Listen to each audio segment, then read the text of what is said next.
What is going on, YouTube? Your boy's here. I'm gonna do some cooking. I'm not gonna show you guys that because nobody wants to see me cook. But I am gonna riff on a few things that I've been thinking about lately, and I figured why not? I'm gonna do some cooking, and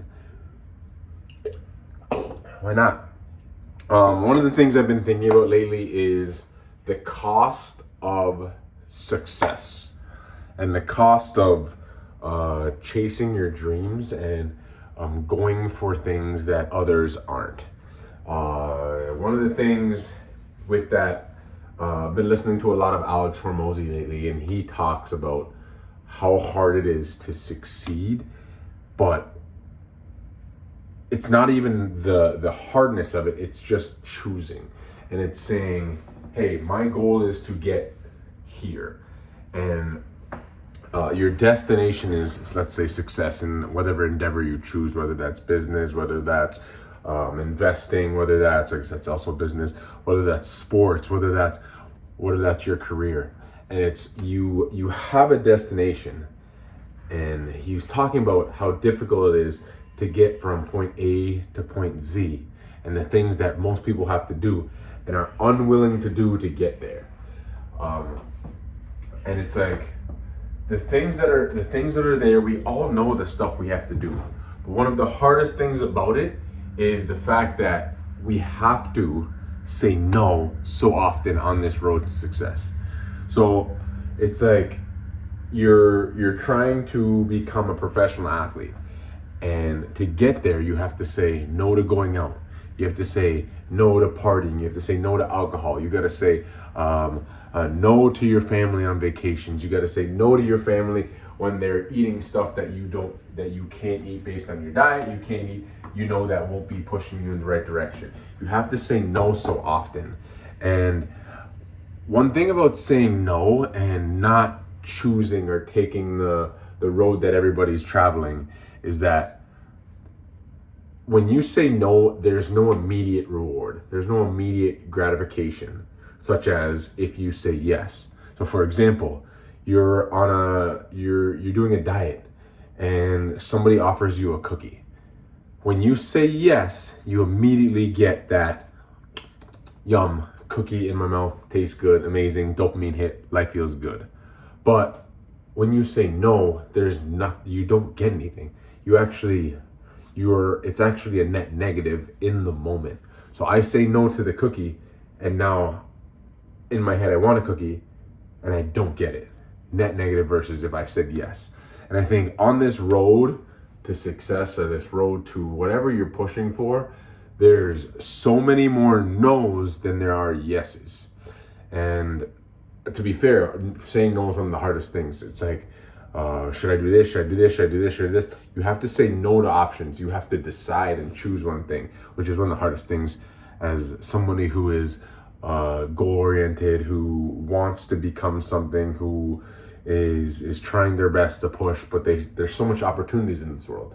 And this world is weird, right? Because there's so many opportunities coming in, and you can make it in every single one. So you can be an amazing day trader. You can be an amazing stock trader. You can be amazing. You can have a great lawn mowing business. You can do concrete. You can do consulting for whatever. You can you can make $1 million a million ways. One of the hardest things is, and I find this too, is that you want to say yes to everything. And every time you say yes to one thing, you're really saying no to something else. Right? I should probably start cutting this up. So every time you say yes to one thing, you're saying no to other thing because you're dividing your energy. And I think that is probably one of the hardest things about being somebody who is, I'm going to call myself this right now because I am an entrepreneur, but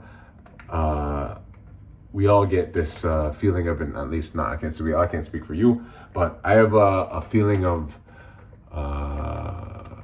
imposter syndrome because the stuff I am striving to do and what I like to do, what I would want to do at some point, is not there yet, right? I'm not at the point where you feel like you're there. And maybe that's being a little open. Maybe that's something that never comes. That maybe, hey, I never get to the point where I feel like I'm there, because if that was true, Elon Musk would stop, and he has enough money, and Jeff Bezos wouldn't keep investing. Mark Zuckerberg wouldn't keep adding new stuff to Meta or buying different companies, So I feel like maybe we all have imposter syndrome. Maybe it's something that happens to everybody. But right now, based on my current goals of starting something and starting a business and using my mental capacity to push toward a singular goal of a business and working for myself and creating equity in a company that I own, I'm not there yet. So I'm going to call myself a entrepreneur. And I think most of us entrepreneurs are doing things that we find or feel are great, right? We are reading the books. We are listening to the podcasts. We're having the conversations with our friends. And great. And we're keeping our options open. And we're seeing all of these things in different ways that people make money. Like I just watched a 30-minute video about a guy making money with a Kubota, a bobcat, and clearing land, and how much money he's making per day. And it's just like, oh, I wish I could do that. Or it's like, oh, I could start this company. I could do lawnmower. I could do all of these things, but there's just so many things. And again, the hardest part about being an entrepreneur is saying no, because you can make money in every single one. And I fucking know that. And so do you, the person who's like me, entrepreneur. But no is the thing to say, because no closes doors, but closing doors is not a bad thing. Because if you're standing in a room and there's 100 doors, you can't walk through all of them anyway. You can only walk through one door at a time. And most of us are young enough that we can walk through one door, do what we're doing in the one door, and turn around, walk out, and then walk into another door. And the realization is that too, when you walk in one door, there will be more doors on the other side. Like walking in, there will be more. There's more opportunity. There's enough opportunity for everybody to have everything they need, and for there to be more than enough for everybody. So it's just like saying no is kind of the way to do it. But what he was kind of really alluding to is that the hardest thing about this whole journey is choosing. And it's deciding the one thing that you're going to pick. And I think that's my biggest problem right now. I think I've been able to go through and look at all these things that I'm decently good at. I can do this, I can do that. And it's just like, which one do you choose? And then once I finally decide to choose, I allow people to sway my decisions, which, such is life. People who are on a different path than you will always try to do things or say things to stop you from continuing to go on the path that you originally choosing to do, right? People who never walked on that path will never tell you to go on that path. And I think that's a hard thing for me, right? I have a few friends who are business owners, a few friends who are doing certain things, but I don't have enough of them, and maybe this is a me thing. I don't have enough of them to where when I tell them an idea, they can out-talk the negative people in my life in regards to business. I have a great idea right now, at least I think it's a great idea, which every idea feels like a great idea until it is put into action and started and creating some sort of money. I have a great idea right now, and I told somebody about it, and they were like, well, what about the pricing? The pricing doesn't seem like it should be, like that seems too high in price. And I was like, well, it's not always, like, it's not about the price. It's not about the cost of the thing, right? Because if I told you something, I could work on help you do something, and it's going to cost you $10,000. It's going to cost you $10,000, and I'm going to help you do it. You could say $10,000 are expensive, but then what if I said, by doing that, I will double your earning? So you pay me $10,000, you were making 50, and now you can make 100. It's not about the price. It's about what you get from paying the price. And I think that's a lesson I learned with the story of the plumber who they said there was a problem and nobody could fix the problem, and they paid for a plumber and he came out and he did two things, was there for 2 minutes and fixed the problem. And the thing that he charged, let's say $10,000, and the person who was paying him to do it said, how can you charge me that much? How can you charge me that much when you're only here for 5 minutes? And the plumber says, well, you're not paying me for my time, you're paying me for my expertise. You're paying me for the stuff that you couldn't figure out, and now I figured it out. And not only did I save you a bunch of money, because if I didn't come, you would have had to hire a bunch of other people who couldn't figure it out. And if they couldn't figure it out, you'd have to replace the whole system, which would be 3 times as much as what I'm paying, what you paid me. So it's just, yeah, understanding that people, if you can explain the value to people, the price doesn't matter. And maybe I'm saying that out loud, and really I said that to them, but I'm convincing myself the same thing, right?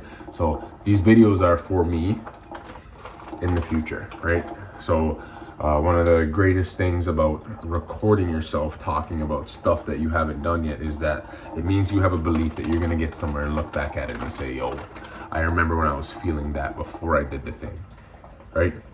I remember when I was broke, and this is a moment capturing the feeling I have while I was broke, so that when I finally make it, quote unquote, or get to a place that I feel good, I can look back.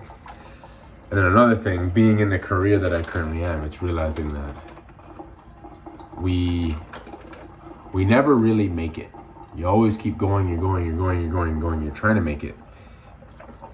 But at a certain point, you realize that life is not about the money, it's not about the cars, it's not about all the things that everybody thinks it's about. And you can realize and see that when you're talking to people who are dying, because all of the money that they've made in their lives, all of the cars, all the fancy houses, none of them die with that.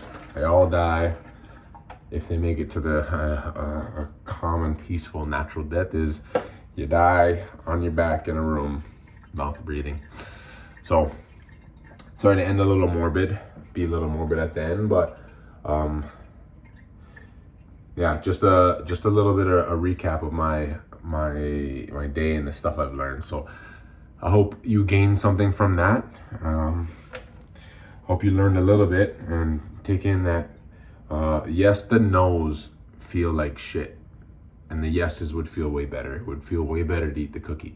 But we all have to, you have to, and I have to have a belief that every no that we say, every time we don't eat the cookie, every time we don't go out, every time we don't drink, every time we go to bed and say no to going to the party, we're adding percentage probability that we make it to the goal that we perceive we are trying to get to.